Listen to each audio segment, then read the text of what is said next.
Welcome to the shop. Today we're looking at some relatively inexpensive alternatives. Words are hard. To ebony. Now, ebony, if you're familiar, is a very traditional English and American material for grip caps and fore-end tips on custom rifles or higher-end factory rifles. We've seen a lot of alternatives over the years as ebony increases in cost. Remington has used ABS for fore-end tips and grip caps, and it works, but I have not found any real deal plastics that checker well. They are out there, but by the time I buy a plastic that checkers well, I'm better off buying wood. Now, this is not ebony. This is actually Catalogs. I've heard it referred to as Mexican ebony, and I've used various ipes from Brazil. Now, these are all tropical hardwoods, and frankly, I expect these to go the way of ebony in my lifetime, which is they eventually become very expensive. This block was about $20. If this block was ebony, it'd be about 80. Now, $80 might not seem like a lot of money when you're looking at a five or a $6,000 project, but it really does add up eventually. And what you find with a lot of these blocks is I can cut into them and it's garbage. So, I can have God knows what kind of bark inclusions in it. All of these are really prone to checking and splitting. They can be tough to work with. Horn has a lot of the same problems. It has even less dimensional stability. I like to leave this sit in the shop for preferably a year before I work it. This Catalogs I've been using, I find it we're good. I'll leave it in the shop for a couple of months and then I'll scrape the wax off. I have run into situations where I get this while it's still green. Um, I've switched suppliers and that's less of an issue, but it is something to be aware of when you buy a lot of these hardwoods. Is sometimes they can be coming to you green. Same thing with the horn, especially when you buy the blocks of horn that are pre-cut, that look like this. They can be wet formed and they're not dried, so you need to sit on them for a while and make sure they're really, really dry. Horn does like to warp, split, and crack and burn really easily. So horn's a pretty tough material to work with until you really understand it. I'm not a big horn guy. I have my preferences for other materials, but horn will always have a place in my shop when customers demand it. It's just my substitute for ebony, my preferred substitute for ebony really is Catalogs.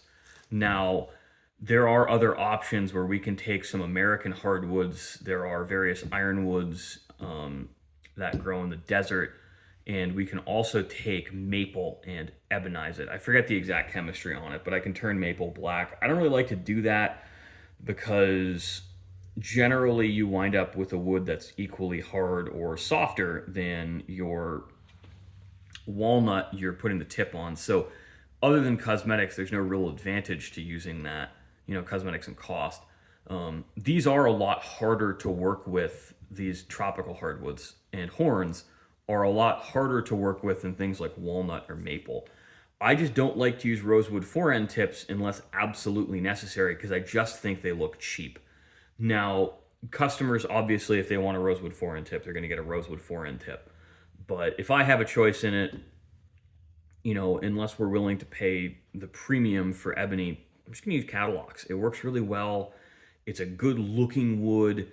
Again, guys, I'm not going to sit here and tell you that this is like the perfect end all be all. Everything has its compromises. Like, I've never seen Catalogs in this really like jet black, completely grainless you can get ebony in.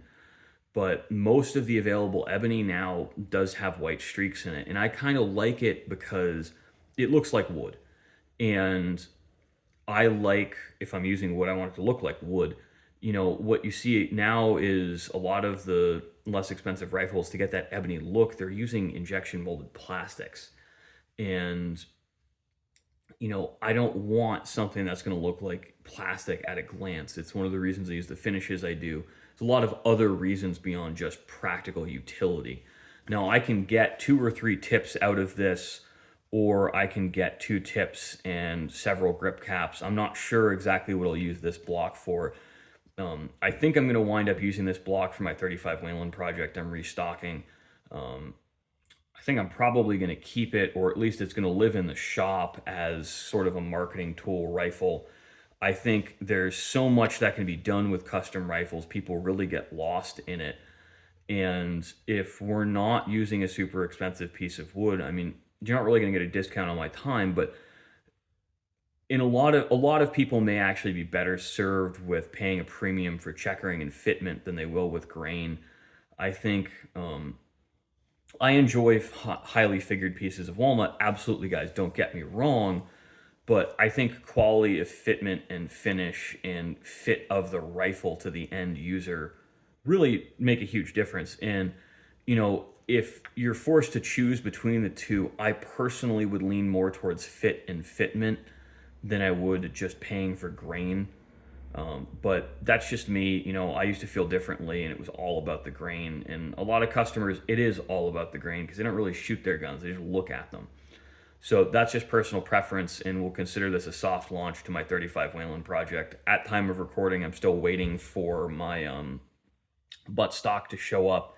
That'll get here when it gets here, and then we'll launch the project. There's going to be a lot to it. We have to polish the barrel and receiver of that gun. We're going to have to fit inlet the stock. It's a very rough inlet blank. I've used this supplier before. They use pretty good quality wood. We're going to have to finish and checker the blank. We're also going to have to fit my grip cap and tip onto the rifle.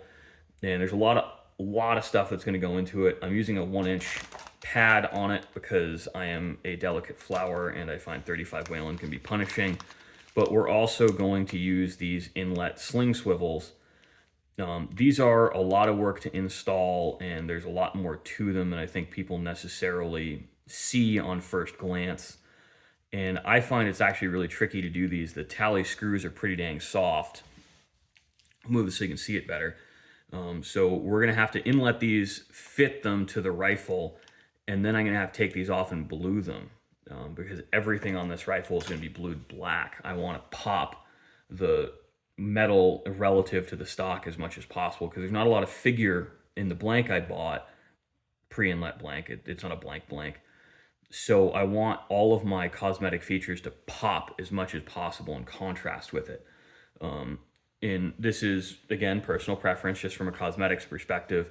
When I have a relatively plain piece of wood, I want my checkering and detail work to contrast with the stock. If I have a highly figured piece of wood, I want my checkering to blend with the stock so as to not detract. So I generally, on more figured pieces, I'll do borderless patterns. On less figured pieces, I will do a bordered pattern and draw attention to the border cosmetically. So thanks for watching, guys. I hope you enjoyed this video, and I hope you join me for the follow-ups to this, not really follow-ups, but related videos where we look at doing a really beautiful custom rifle on a relatively small material budget.